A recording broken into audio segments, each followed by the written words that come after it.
Dentro del contexto del emprendimiento que existe actualmente en el país, hemos hablado de cosas muy benéficas, que cada vez la gente se atreve más a arrancar negocios, pero ¿cuáles crees que son los errores que todavía se cometen demasiado? Porque hay un porcentaje demasiado alto de emprendimientos que no llegan ni al primer año. Porque pero eso pasa en todo el mundo, no es nada más México. ¿Y cuáles son los errores? Ahora, los errores específicamente, pues hay muchos errores. En México, los chavos no saben de finanzas. Es que no se nos... Yo siempre he dicho, deberían darnos educación financiera. Y está bien, tú estudiaste, por ejemplo, comunicaciones igual que yo. Ajá. Y probablemente no llevaste muchos cursos de finanzas. No. Y está bien. Pero si te vas a meter a hacer un negocio, tienes que saber finanzas, tienes que saber cómo leer un estado de resultados, tienes que saber cuánto flujo tienes de efectivo en caja. Cosas sencillas, no estoy hablando de leer un balance general e interpretarlo. Sí, o lo que es tan sonado en Shark Tank, ¿a cuánto evalúas tu empresa? Que luego terminan siendo unas cosas desproporcionadas. Ni siquiera te estoy hablando de la evaluación. Te estoy hablando de cosas básicas, ¿no? Tienes que considerar... ¿No tienes idea cuánta gente, por ejemplo, vende un producto? Y vende más y pierde más y pierde más. Y les preguntas qué pasó. Y lo que pasa es que no habían considerado el flete. Entonces están perdiendo dinero cada vez que venden, ¿no? Por ejemplo, ese tipo de cosas son muy importantes.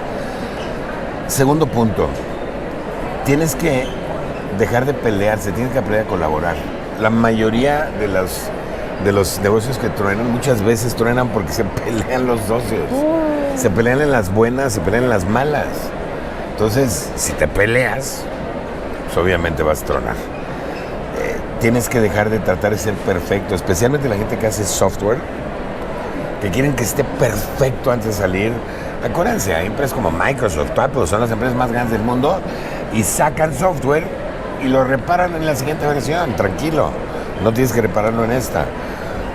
Tienes que realmente tratar de resolver un problema, una necesidad, tienes que hacerlo diferenciado. La mayoría de los negocios en México no crecen porque son igualitos a los otros, porque no se diferencian.